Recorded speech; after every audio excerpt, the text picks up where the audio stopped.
Hi guys, Mahesh friends ఆంధ్రప్రదేశ్లో DSC సంబంధించి ఈరోజు వివిధ పత్రికల్లో వచ్చిన సమాచారం అయితే చూద్దాం. సో ఈరోజు మనకు విశాఖ పేపర్ కనుక పరిశీలన చేస్తే తరగని సిలబస్ చాలని సమయం అని చెప్పి టైటిల్తో ఇన్ఫర్మేషన్ అయితే ఉంది.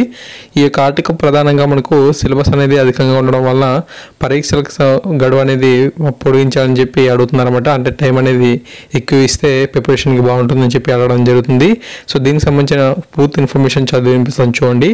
సిలబస్ ఎక్కువ, సమయం తక్కువతో డిఎస్సి అభ్యర్థులు ఆందోళన వ్యక్తం చేస్తున్నారు. డిఎస్సి 2018 పరీక్షల ఫీజు దరఖాస్తు ప్రక్రియ ఈ నెల 18తో ముగిసింది. 22 నుంచి పరీక్ష కేంద్రాల ఎంపికకు డిసెంబర్ 1వ తేదీ నుంచి హాల్ టికెట్ల డౌన్లోడింగ్కు విద్యాశాఖ మనకు షెడ్యూల్ అయితే ప్రకటించారు. రాష్ట్ర వ్యాప్తంగా డిఎస్సి పోస్టుల సంఖ్య పెంచాలని, పరీక్షల గడువును పొడిగించాలని చెప్పి అభ్యర్థులు కోరుతున్నారు. తమ యొక్క అభ్యర్థులను పట్టించుకోకుండా పరీక్షలకు ప్రభుత్వం సిద్ధమవడంపై ఆగ్రహం వ్యక్తం చేస్తున్నారు. మునుపెన్నడూ లేని విధంగా అరుకొర పోస్టులతో పరీక్ష నిర్వహించవేంటని చెప్పి ప్రభుత్వాన్ని ప్రశ్నిస్తున్నారు.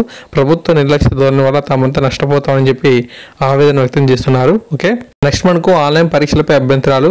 డిఎస్సి రాత పరీక్షలను ఆన్లైన్లో నిర్వహణపై అభ్యర్థులు అభ్యంతరం వ్యక్తం చేస్తున్నారు.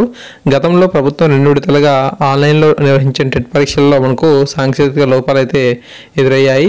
గ్రామీణ గిరిజన ప్రాంతాల అభ్యర్థులు అసౌకర్యానికి గురయ్యారు. గత ఇబ్బందులని దృష్ట్యా డిఎస్సి పరీక్షల్ని ఆఫ్లైన్లో నిర్వహించాలని, ఆన్లైన్ విధానం వద్దని చెప్పి వారు ప్రభుత్వం డిమాండ్ చేస్తున్నారు. ఎస్జిటిలకు మొత్తంగా రాష్ట్ర వ్యాప్తంగా 3,45,115 దరఖాస్తులు అయితే వచ్చాయి. మొత్తంగా చూసినట్లయితే 6,08,157 అనేవి అన్ని పోస్టులు కలుపుకొని అయితే ఈ యొక్క దరఖాస్తు అయితే రావడం జరిగింది. ఓకేనా, సో తర్వాత మనకి ఏంటంటే రేపటి నుంచి ఈ యొక్క పరీక్ష కేంద్రాల ఎంపిక అనేది ఉండబోతుంది.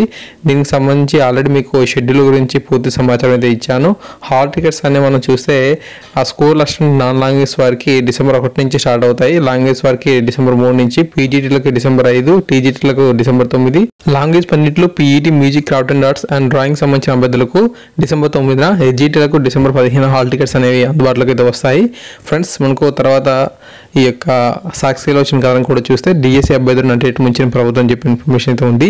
విద్యాశాఖ కమిషనర్ కార్యాలయం వద్ద నిరుద్యోగులు ఆందోళన వ్యక్తం అయితే చేశారు. ఓకే, సో దీనికి సంబంధించిన ఇన్ఫర్మేషన్ కూడా చూద్దాం. డిఎస్సి అభ్యర్థులను సీఎం చంద్రబాబు నిర్వహణ ఉంచేశారని వైఎస్ఆర్సీపీ విద్యార్థి విభాగం రాష్ట్ర అధ్యక్షుడు షేక్ సలాం బాబు గారు అయితే మనకు ఆరోపించడం అయితే జరిగింది.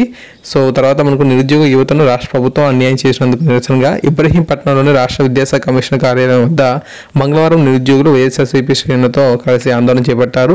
సలాం బాబు గారు మాట్లాడుతూ, రాష్ట్రంలో 25,000 పోస్టులు మనకు ఉంటే 6,000 పోస్టులు మాత్రమే ఈ యొక్క డిఎస్సి నోటిఫికేషన్ ద్వారా భర్తీ చేసి నిరుద్యోగుల ఆశలపై నీళ్లు చల్లుతున్నారని చెప్పి చెప్తున్నారు.